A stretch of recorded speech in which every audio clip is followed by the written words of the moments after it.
In order to create a rift using the slavery problem, Golden Circle agents became known as abolitionists in the North, and as secessionists in the South. Even the fiery John Brown, who led the raid on Harper's Ferry, was financed by the international bankers. Every member of the Southern Cabinet belonged to the Golden Circle, as did every member of the Northern Cabinet with the exception of Lincoln and Secretary Seward.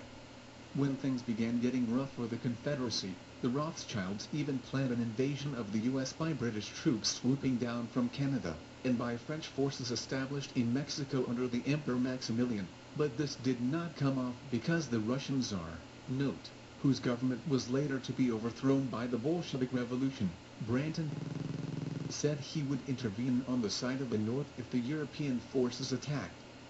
According to Major General Count Cherps-Baridovich, the Rothschilds had one of their agents in the Vatican, a Jewish Jesuit named Father Fisher, convince the Pope that the Vatican should finance Maximilian, who would in return re-establish Catholicism in Mexico, which had conveniently been abolished by Benito Juarez, a Freemason. Later, when the Civil War was over, the guerrilla army branch of the Knights of the Golden Circle headed for Mexico to aid Maximilian, who was running into trouble with the Juarez forces.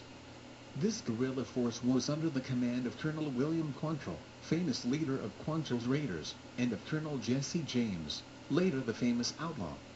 Like all Masonic secret societies, the guerrillas thought they were the top of the ladder, never realizing that there were higher-ups over them. For some reason, Jesse James earned the wrath of the Rothschilds, and the reward money later offered for his capture came from coffers of the House of Rothschild. See, Jesse James was one of his names, by Del Schroeder. Abraham Lincoln was able to foil the conspirators at every turn. He was aware of the activities of the Jesuits. See, 50 Years in the Church of Rome, by Charles Cheney Guy, C.O. Chick Publications, Post Office Box 662, Chino, California, 91710. He took the Union Army and turned it into the most powerful fighting force the world has ever known.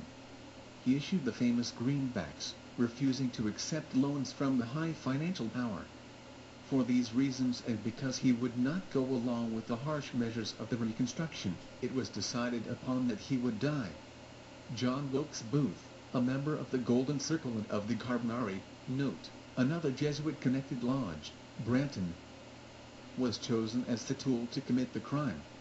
About a month before the assassination, Booth had traveled to Europe for a secret meeting with Napoleon III, also a member of the Carbonari. Note, a 1991 episode of Unsolved Mysteries alleged that Union sentries had been ordered to give Booth safe passage out of the city following the assassination. Branson. Napoleon III was surrounded by Jesuit advisors. See, This One Mad Act, by Forrester, for a mention of the meeting. With Lincoln out of the picture, Golden Circle member Andrew Johnson became president. But, for some reason, he pulled an about-face, and also failed to go along with the harsh Reconstruction measures.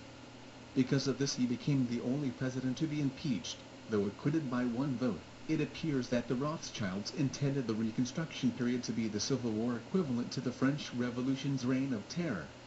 Not content with the outcome of the war, it became necessary to keep the country divided via the injustices of the carpetbag governments. The high financial power realized that the South was really the heart and soul of the Republic. It was desired to destroy the economic base of the North, but to destroy the moral and spiritual base of the South. Individuality was the enemy of the collectivist conspirators, then as well as now. To keep a continual animosity going between the two parts of the country, it was decided that terrorism could be used against the Reconstruction governments. This terrorism could be used as an excuse to further strengthen these bogus governments. Terrorism could be used to frighten foes of abolition. Some of these terrorist acts included mutilation murders, perpetrated by John Brown and his boys. According to Dr. Stuart Crane, the terrorist organization born at this time was the Ku Klux Klan, which emerged from the Knights of the Golden Circle. However, it appears that there were two clans operating at this time. One was headed by Nathan Bedford Forrest. This clan sought only to save the South and to avenge crimes and injustices. The other was the Golden Circle Child. The second clan was founded by Judah P. Benjamin, a Rothschild relative and Confederacy's Secretary of State, Kuttner Baruch, Albert Pike, known as the Vice-Regent of Lucifer and as the Sovereign Pontiff of Universal Freemasonry, and by an unnamed Jesuit priest. Further evidence in support of the allegations that the Illuminati is composed of both Jesuits and Masons is given by Robbold. The argument is that the Illuminati is a secret arm of Jesuitism re-established by the Jesuit priest Weishaupt, while subversive 33rd degree Masonry is a secret branch of the Illuminati. In other words, Rome operates as the head of the conspiratorial beast, the Illuminati is the neck, Masonry is its body, and the many neo-Masonic political, religious, fraternal and economic cults are the tentacles. Former 33rd degree Mason Jim Shaw has even exposed dozens of Vatican officials who are also high-ranking Masons. Rebold, in his General History of Freemasonry in Europe, reveals the following Jesuit Masonic eggs that were hatched during the 18th century: right of the old daughter-in-law, by Lockhart, an emissary of the Jesuits, in 1749. Right of the clerks of strict observance or clerical Templar system, founded by the Jesuits, and united in 1776, with the secular Templars, also a creation of the Jesuits. Right of the Knights of the East, by Perlet, a Jesuit emissary, 1757. Right of the Emperors of the East and West, Sovereign Prince Masons. This was the right which Hieronym extended to the right of perfection, from which the Scottish rite of Masonry is evolved, of about 25 degrees, by the Jesuits, and propagated by Perlet, about 1758. Right of the Flaming Star, founded by Baron Tschudi, an emissary of the Jesuits in 1766. Right of the Illuminati of Bavaria, by Professor Weishaupt, also a Jesuit, in 1776.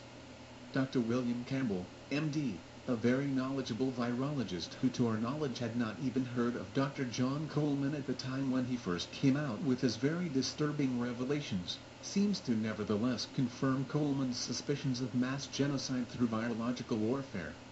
Campbell claims that in the course of researching the AIDS virus, he and his associates stumbled across a conspiracy almost too horrifying to believe. In an article titled WHO Murdered Africa, which first appeared in the Health Freedom News Post Office Box 688, Monrovia, California, 91016, he presented a great deal of documentation that the AIDS virus was not only manufactured artificially by splicing the bovine leukemia and sheep visma retroviruses in a laboratory in Fort Detrick, Maryland, but that the World Health Organization, which is an arm of the Illuminati-affiliated Club of Rome, according to Dr. John Coleman and others, as well as socialist communist elements, and the United Nations played a central role in its creation and intentional release into the world population. Is it possible that communism, like the Jesuit-infested Nazi Party itself, has acted as a secret weapon of the Jesuit Illuminati in its ongoing inquisition against Jews and Protestants, as well as governments such as the United States, which through its Constitution, Bill of Rights, and Declaration of Independence has challenged the world socialists to their face? Dr. John Coleman has stated, Karl Marx was one of the earliest members of the radical Mazzini movements starting in 1840. It is interesting to note that Marx, an avowed hater of religion, should so passionately espouse Jesuitism. Also, cult expositor Dave Hunt, in his CIB Bulletin, December 1980, states, during the summer of 1988 on PBS a number of representatives from the Kremlin were answering questions put to them by a live American audience. One of the Americans asked, what is the major cause of misunderstanding between the Soviet Union and the United States? The leader of the Kremlin delegation unhesitatingly replied, the major problem is evangelical Christianity. Translated, Protestantism. In his book, Master Plan for Your Destruction, Arizona, Pastor Lee Gerard quotes from a communist socialist instruction book on psychopolitics, you must recruit every agency of the nation marked for slaughter into foaming hatred of religious healing, that any religious practice which might devote itself to mental healing is vicious, bad, insanity-causing, publicly hated and intolerable. You must suborn and recruit any medical healing organization into collusion in this campaign. Religious healing is largely a Protestant phenomena, the very group, revitalized by the German Martin Luther, whose destruction the Jesuit order in its oath has sworn to carry out.